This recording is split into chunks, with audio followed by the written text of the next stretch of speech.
Mes amis, s'il vous plaît, l'heure est grave. S'il vous plaît, l'heure est grave.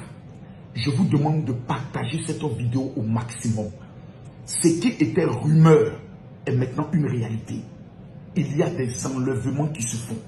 Il y a des sacrifices humains qui se font. Il paraît qu'il y a même des députés ivoiriens qui sont mêlés dans ce trafic. Je demande à la justice de Côte d'Ivoire d'ouvrir une enquête le plus rapidement possible si ce qui est en train de se passer dans notre pays et dans plusieurs pays tels que le Ghana. L'histoire que vous allez écouter aujourd'hui est une histoire capitale. Je vous en supplie, protégez vos enfants, surveillez vos enfants.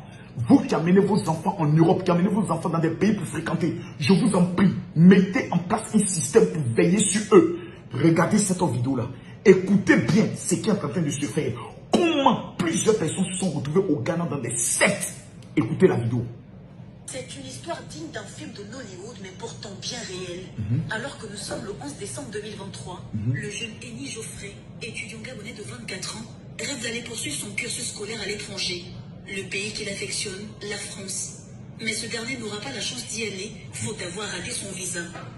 Mais l'espoir n'est pas perdu, car son cousin dénommé Francis, qui vit au Ghana, propose à la famille une autre alternative pour le jeune étudiant. Celle d'aller poursuivre ses études au Ghana. Ce dernier rassure la famille sur la qualité de l'enseignement et des écoles supérieures que l'on retrouve à Accra. La famille convaincue accepte d'envoyer leur fils au Ghana et envoie la somme d'1,8 million francs CFA demandée par Francis pour les frais de scolarité et l'hébergement de Geoffrey pour une durée de 2 ans maximum. Alors que tout semble bien se passer, l'histoire va prendre une autre tournure.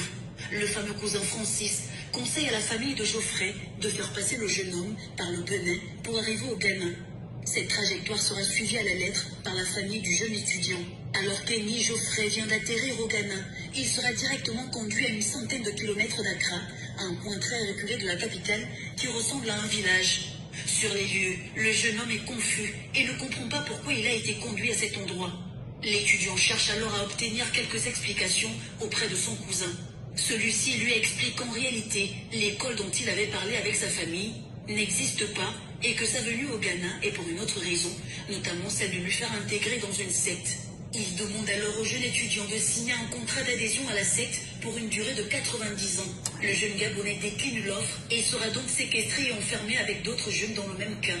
Ils seront entassés dans une pièce comme des prisonniers pendant plusieurs jours. À la tête de ce réseau, un certain député ivoirien dénommé Fofana et son organisation regroupe à son sein plusieurs nationalités comme des Sénégalais, Camerounais, Burkinabés, Tchadiens ou encore des Centrafricains. Après avoir passé une semaine séquestré par la secte, le jeune Eni Geoffrey sera finalement retrouvé et libéré le 21 décembre 2023 à 2 h du matin grâce à l'association des étudiants gabonais du Ghana et les officiers du commissariat d'Afina. Une situation qui devrait interpeller les parents de faire plus attention avant d'envoyer leurs enfants à l'étranger pour suivre leurs études. Car on n'est pas à l'abri de personnes mal intentionnées, même venant de nos proches. Car la confiance n'exclut pas la méfiance. Vous voyez, ce qui est triste dans cette histoire, vous avez souvent des amis qui vous disent « Ah non, vraiment, je me sens bien, etc. etc. » Au Ghana, au Togo, au Bénin, au Nigeria, même en Côte d'Ivoire, je vais t'inviter, allons-y. Combien de personnes, à partir des réseaux sociaux, ont connu des personnes? Ah vraiment, on est amis, est-ce que tu aimerais venir dans mon pays? Oh, ces personnes ne sont que des rabatteurs. Ces personnes ne sont que des rabatteurs qui te mettent au moins un appât.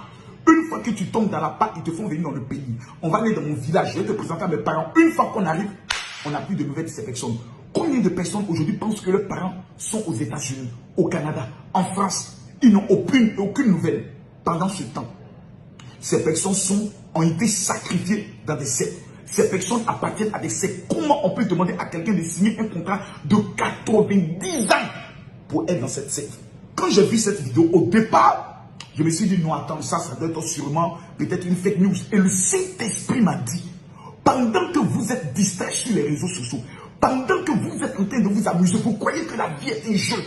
Il y a des gens qui ne dorment pas jour et nuit, sont à la recherche du sang humain. Jour et nuit, sont à la recherche du sang humain. Vous avez aujourd'hui en Côte d'Ivoire des petites filles de 21 ans qui roulent dans des voitures de 80 millions de francs CFA. Tu te poses la question de savoir, c'est son con là, c'est comment, il y a quel goût dedans, il y a miel dedans qu'on va on ne peut plus donner une voiture de 80 millions, jamais. Toutes ces personnes ont sacrifié des personnes, appartiennent à des sectes pernicieuses. Nous sommes actuellement dans une période très dangereuse. Je fais cette vidéo à l'orée de 2024. Pourquoi? Parce que regardez déjà ce qui se passe en 2024. La majorité des personnes sont malades. Avant d'entendre dire non, c'est le temps, c'est pas le temps. Le monde de la sorcellerie est en train de réclamer une quantité de sang humain pour prendre le contrôle de 2024. 2024 sera une année très dangereuse sur le plan mystique. Donc ceux qui ne vont pas s'appuyer sur la vie de prière, ceux qui ne sont pas concentrés sur Jésus, vous allez payer le plus fort.